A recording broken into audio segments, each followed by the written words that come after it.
वो क्रिसमस की रात थी जब एक 8 साल की लड़की अपने घर के दरवाजे के पास पहुंचती है। वो लाल टोपी, काले जूते और सफेद दाढ़ी वाले एक आदमी को देखने के लिए दरवाजा खोलती है और वो बच्ची अपने सामने सेंटा क्लॉज को खड़े देखती है। लेकिन ऐसा लगता है कि जैसे सेंटा क्लॉज के कपड़ों के अंदर कुछ है। शायद वो उस बच्ची और उसके परिवार वालों के लिए तोहफे लेकर आया है। बच्ची सेंटा क्लॉज को गले लगाने के लिए उसकी ओर बढ़ने लगती है, पर इससे पहले कि वो बच्ची सेंटा क्लॉज के पास पहुंचती, उसके चेहरे पे 9 mm की गोली मार दी जाती है और उसके परिवार के बाकी लोगों के साथ वो सेंटा क्लॉज जो करता है उसे जानकर किसी की भी रूह कांप जाए। सभी लोगों का मर्डर इतने भयानक तरीके से किया जाता है कि मरे हुए लोगों को सिर्फ उनके दांतों के रिकॉर्ड से पहचाना जाता है। ये कहानी है ब्रूस पार्डो की।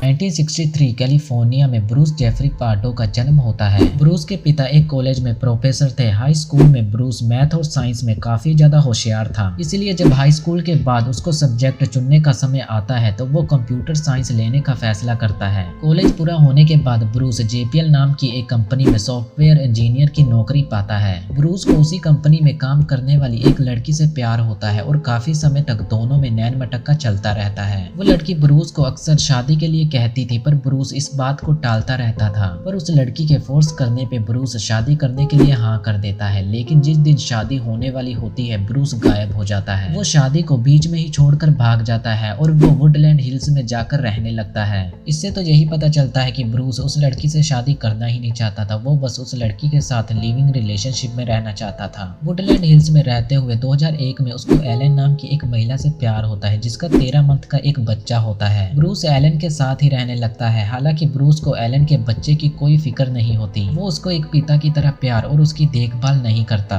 और एक दिन ब्रूस की गलती की वजह से एलन का बच्चा स्विमिंग पूल में गिर जाता है। बच्चा लगभग पूल में डूब ही चुका था, पर उसको सही समय पे पूल से निकाल कर हॉस्पिटल ले जाया जाता है। वहाँ डॉक्टर का कहना था कि एलन का बच्चा अब पहले जैसा नहीं रहेगा, उसका ब्रेन डैमेज हो चुका है। ब्रूस इस बात को सुनते ही एलन और उसके बच्चे को छोड़कर भाग जाता है, क्योंकि वो एक मानसिक रूप से बीमार बच्चे की जिम्मेदारी नहीं उठाना चाहता था। इससे ज्यादा कमीना इंसान और कौन हो सकता है जो अपने ही बेटे को इस हालत में छोड़कर भाग जाए। ब्रूस को तो बस अपनी प्रेमिका से मतलब था। उसका बच्चा चाहे जिए या मरे उसको फर्क नहीं था। पर ये सब होने के बाद ब्रूस भाग जाता है और उसको फिर कभी नहीं देखा गया। इसके बाद 2004 में ब्रूस सिल्विया ओटिस नाम की एक महिला से मिलता है, जिसके पहले से ही 3 बच्चे होते हैं। इस ठरकी को शादीशुदा औरतों से ही प्यार होता है। खैर, सिल्विया जब ब्रूस से मिलती है तो वो उसकी दीवानी हो जाती है, क्योंकि ये ठरकी देखने में काफी ज्यादा हैंडसम था और ऊपर से वो एक सॉफ्टवेयर इंजीनियर था। सिल्विया को लगने लगा था कि ब्रूस उसके और उसके बच्चों के लिए सही है, वो उनका अच्छे से ध्यान रखेगा। जिसके बाद 2006 में दोनों शादी कर लेते हैं। पर जितनी ही तेजी से ये रिश्ता बना था उतनी ही तेजी से ब्रूस और सिल्विया का रिश्ता बिगड़ने भी लगा था। सिल्विया अपने दोस्तों को बताती है कि उसको ऐसा लगता है जैसे ब्रूस धीरे धीरे उससे दूर होता जा रहा है। काफी समय से ब्रूस उस पर ध्यान नहीं दे रहा और वो हमेशा पैसों के लिए लड़ता रहता है और उसको ऐसा लगता है कि जैसे ब्रूस पहले जैसा नहीं रहा, वो बदल गया है। सिल्विया जानना चाहती थी कि आखिर चल क्या रहा है, तो सिल्विया ब्रूस की मां नैन्सी से बात करती है। तो ब्रूस की मां सिल्विया को बताती है कि ब्रूस का एक बेटा है जिसकी देखभाल करने से ब्रूस ने इनकार कर दिया था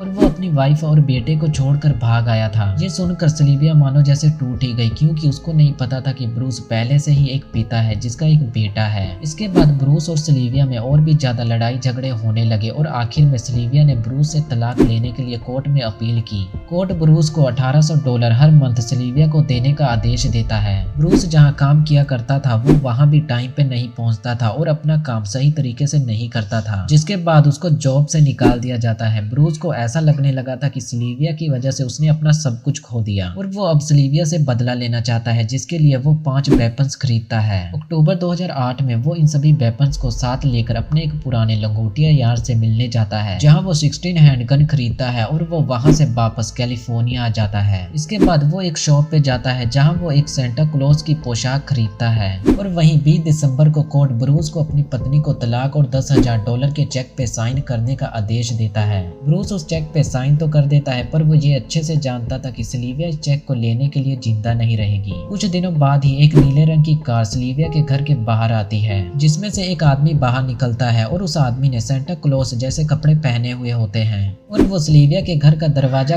छटकाने लगता है। इस समय सिल्विया के घर में जोरों शोरों से क्रिसमस की पार्टी चल रही होती है। रात के 11:30 बजे डोरबेल बजती है और एक 8 साल की छोटी बच्ची दरवाजा खोलने के लिए भागी भागी जाती है। वो बच्ची दरवाजे के पास जैसे ही सेंटा क्लॉज को देखती है तो वो उसकी ओर बढ़ने लगती है और तभी वो गन निकालता है और उस बच्ची के चेहरे पे शूट कर देता है और पूरे घर में अंधाधुंध फायरिंग शुरू कर देता है। उसी घर में लेटिसिया पोस्की नाम की एक औरत होती है जो कि 911 पे कॉल करती है और वो पुलिस को मदद के लिए बुलाती है। वो सेंटा क्लॉज के कपड़ों में ब्रूस को पहचान लेती है और पुलिस को ये भी बता देती है कि ब्रूस ही है जो सबको मार रहा है। इससे आगे वो कुछ बोल पाती, उसके सर के बीचों बीच गोली मार दी जाती है। घर में सभी लोगों को मारने के बाद अभी भी ब्रूस का आतंक खत्म नहीं हुआ था। ब्रूस पूरे घर को 50 फीट ऊंची आग की लपेटों में उलझा देता है। इसके बाद वो अपनी कार में बैठकर अपने भाई के घर जाता है। हालांकि उस समय ब्रूस का भाई घर पे नहीं था, पर जब रात के 3 बजे ब्रूस का भाई घर आता है तो ब्रूस की लाश घर में पड़ी देखता है।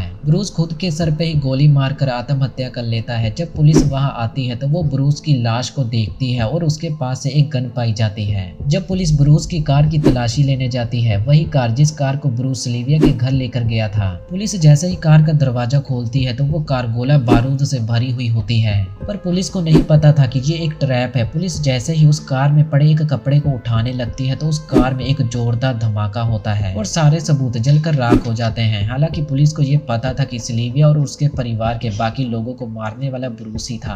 अब आप लोग ये सोच रहे होंगे कि सबको मारने के बाद आखिर ब्रूस ने आत्महत्या क्यों की। दरअसल जब ब्रूस सिल्विया के घर में आग लगाता है तो ब्रूस ने जो सेंटा क्लॉज का सूट पहना हुआ होता है तो गलती से उसमें भी आग लग जाती है और वो सूट ब्रूस के शरीर के साथ चिपक जाता है, जिसका दर्द वो सहन नहीं कर पाता और दर्द ना सहन कर पाने की वजह से ब्रूस आत्महत्या कर लेता है। पुलिस का कहना था कि ब्रूस सिल्विया और उसके परिवार को मारने के बाद अपने वकील और अपनी मां नैन्सी को भी मारने जाने वाला था, क्योंकि तलाक के बाद ब्रूस की मां और उसका वकील सिल्विया के ज्यादा करीब हो गए थे। ये सब कांड करने के बाद ब्रूस कनाडा जाने की फिराक में था, जहां वो अपनी नई जिंदगी शुरू करने वाला था। पर इतने लोगों को मारने के बाद वो खुद कैसे चैन से जी सकता था।